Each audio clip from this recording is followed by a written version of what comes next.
नमस्कार दोस्तों, स्वागत है आपका द न्यूज लॉन्चर के इस यूट्यूब मंच पर।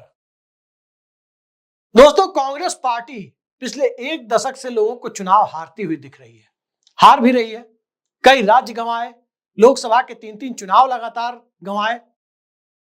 लेकिन कांग्रेस पार्टी जो चुनाव हार रही है, क्या इसके लिए आलाकमान को दोष दिया जाए?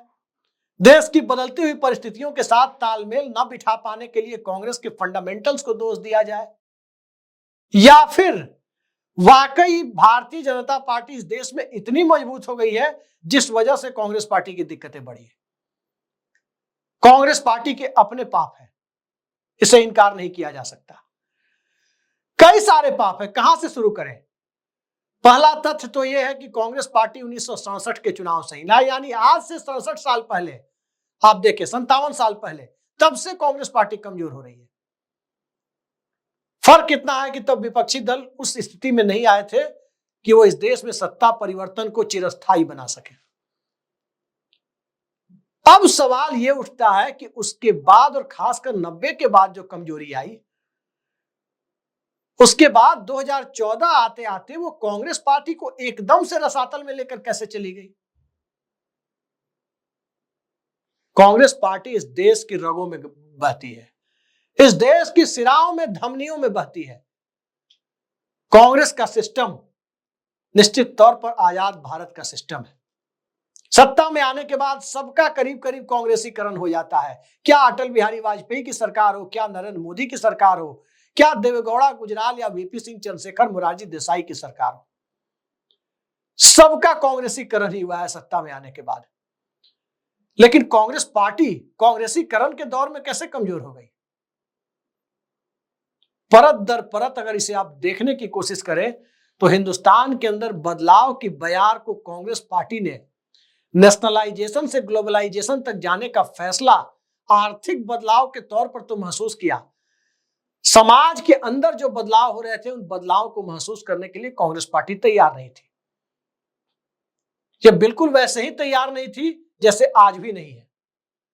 कांग्रेस के नेतृत्व को लगता है कि ओबीसी करने से, जाति गणना करने से, जाति गणना की बात करने से जनता नरेंद्र मोदी की सत्ता को पलट देगी, भारतीय जनता पार्टी की जगह विपक्ष की सरकार बनवा देगी। वैसा कुछ भी नहीं है। कैची इशू, लुभावने मुद्दे, ये एक कैटलिस्ट हो सकते हैं, उत्प्रेरक हो सकते हैं।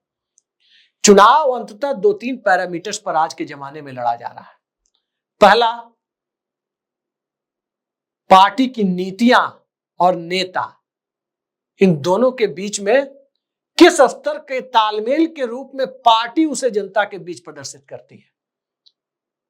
नीतियों के स्तर पर और नेता के स्तर पर सामाजिक तालमेल जनता के बीच बन पाता है कि नहीं बन पाता है। और तीसरा, जब पॉपुलर नैरेटिव गढ़ पाने में पार्टी सफल होती है या नहीं होती है। ये सारे मुद्दे एक तरफ हो जाएंगे, चुनाव एक तरफ हो जाएगा। नरेंद्र मोदी इस देश में मुद्दा नहीं है, भारतीय जनता पार्टी इस देश में मुद्दा नहीं है, हरियाणा में भी मुद्दा नहीं थी। इन फाइटिंग की बात होती है, इन फाइटिंग सभी पार्टियों में है, कांग्रेस उससे अछूती नहीं है। लेकिन सारा दोष इन फाइटिंग पर मढ़ देना चुनावी हार के लिए, क्या यह उचित जान पड़ता है?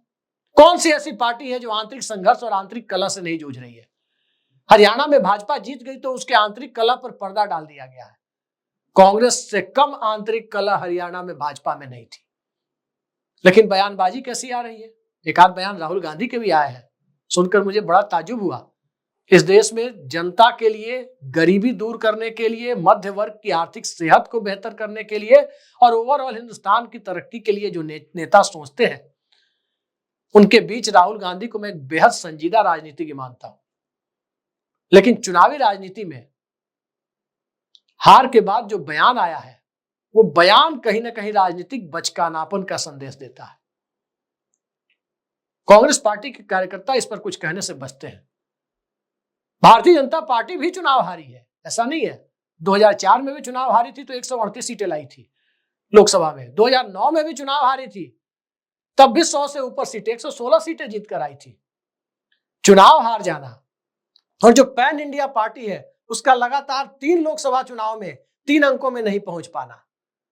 गंभीर सवाल तो तभी खड़े हो रहे थे, आखिर सबसे बड़ी जो समस्या आ रही है कि इस देश में अलग अलग राज्यों के बनने के बाद जो बड़े राज्यों की कैटेगरी में, राजनीतिक तौर पर बड़े राज्यों की कैटेगरी में जो इस देश के 5 राज्य आते हैं, जहां लगभग 40 या 40 से ज्यादा लोकसभा सीटें हैं, उनमें से किसी राज्य में कांग्रेस पार्टी का प्रेजेंस बहुत मजबूती से दिखता नहीं है। उत्तर प्रदेश, महाराष्ट्र, बिहार, बंगाल और तमिलनाडु, यही 5 राज्य है ना। इन 5 राज्यों में कांग्रेस पार्टी किस हालात में है? बंगाल में कभी कभार खाता खोल लेती है, उत्तर प्रदेश में किसी बैसाखी के सहारे कुछ सीटें जीत लेती है, महाराष्ट्र में भी बैसाखी के सहारे ही चल रही है, तमिलनाडु में भी बैसाखी के सहारे ही चल रही है, और बिहार में जिसकी बैसाखी पकड़ के कांग्रेस पार्टी चुनाव लड़ रही है, वो बैसाखी भी अब बहुत ज्यादा इंप्रेसिव नहीं है, वो भी लगातार चुनाव हार रही है, लेकिन हारने के बावजूद उसने अपनी मजबूत पोजीशन बना रखी है। तब सवाल यह उठता है कि जब किसी बड़े राज्य में आपकी राजनीतिक ताकत बहुत छोटी हो गई हो और फिर आप 3 अंकों में लोकसभा सीटें जीत ले, ये बहुत प्रैक्टिकल राजनीति, व्यावहारिक राजनीति लगती नहीं है। और जो छोटे राज्य हैं जहां कांग्रेस पार्टी जीतना चाहती है, छोटे राज्य यानी छोटे या मझोले राज्य जहां 40 से लगभग 40 या उससे कम लोकसभा सीटें हैं, जैसे कर्नाटक, मध्य प्रदेश, राजस्थान, गुजरात, हिमाचल प्रदेश, उत्तराखंड, असम, हरियाणा, छत्तीसगढ़, इनमें से अधिकांश राज्यों में कांग्रेस की सीधी लड़ाई बीजेपी से है, जो एक तरफ अपना ओबीसी नेतृत्व सामने रखती है, भले ही जाति जनगणना का विरोध करती है, और राहुल गांधी जाति जनगणना का समर्थन करके भी ओबीसी का वोट नहीं ले पाते, लेकिन जाति जनगणना के बारे में चुप्पी साधना आमतौर पर इसे कहते हैं वो विरोध करने के बराबर ही हुआ। और ये सब करके ओबीसी को भी सब कुछ दिख रहा है, लेकिन ज्यादातर वोट वो ले जाती है। ये वो परिस्थितियां हैं जो कांग्रेस नहीं समझ पा रही है। दूसरी परिस्थिति संगठन के लेवल पे है, ब्लॉक लेवल पे, जिला लेवल पे कितना लचर संगठन है, हरियाणा में दिख गया। नीतियों के लेवल पे कांग्रेस किसे जोड़े? जब भाजपा का नेतृत्व ओबीसी के हाथ में है, तो कांग्रेस को तो यह कहना चाहिए कि ओबीसी वर्ग के वर्गीकरण में क्या दिक्कत है।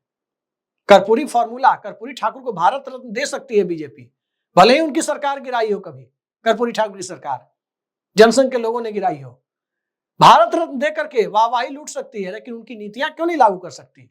कर्पूरी फॉर्मूला यानी रोहिणी कमीशन के रूप में जो फाइलों में बंद है, उसको लागू क्यों नहीं कर सकती? ये सब सवाल है जो उठाने की जरूरत है। सवाल यह भी है, सुप्रीम कोर्ट ने कह दिया दलितों के बीच भी ओबीसी ईबीसी की तरह राज्य सरकारें चाहे तो या केंद्र सरकार चाहे तो आरक्षण का वर्गीकरण कर सकती है। उस पर कांग्रेस की स्पष्ट नीति नहीं है, और जिसका सीधा फायदा हरियाणा में मिला है बीजेपी को। ये सब वो परिस्थितियां हैं। और एक और परिस्थिति नेतृत्व के स्तर पर है कि कांग्रेस पार्टी किस तरह का नेतृत्व, प्रतीकात्मक नेतृत्व की अध्यक्ष बना दिया। और इंडिया गठबंधन की मीटिंग में जब ममता बनर्जी और अरविंद केजरीवाल ने कहा चुनाव के पहले कि मल्लिकार्जुन खड़गे दलित चेहरे हैं, दलित वर्ग से आते हैं, प्रधानमंत्री पद का उम्मीदवार बनाया जा सकता है, कांग्रेस पार्टी अपने उसी उसूल पर कि संसदीय व्यवस्था है पहले कैसे घोषित करे। जमाना बदल गया है, अपने उसूलों को लागू करने के लिए कई बार उसूलों से थोड़े कदम पीछे खींचने पड़ते हैं, तभी जाकर आप अपने एजेंडे को लागू कर पाएंगे। सबने अपने दौर में यही किया है, कांग्रेस को यह करना होगा। सियासत वैसे नहीं होती है अब जैसी सोची जाती है, यही कांग्रेस पार्टी की दिक्कत है। और तमाम कमेटी वमेटी जो देख रहे हैं वो सारी चीजें आईवॉश की कोशिशें हैं, आंखों में धूल झोंकने की कोशिश है। ये नहीं हुआ, ये होता तो ऐसे होता।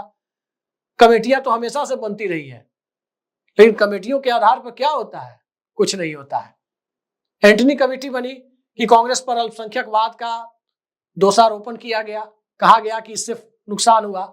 उसके बाद राहुल गांधी जनेऊ और गोत्र बताते फिर रहे थे। क्या हुआ 2019 में? वो सब ऐसी चीजें हैं जिस पर कांग्रेस पार्टी को ध्यान देना होगा कि नेता, नीति, संगठन, ये तीनों स्पष्ट होने चाहिए और सामने वाले प्रतिद्वंदी की क्षमता और कमजोरियों को मद्देनजर रखते हुए होनी चाहिए।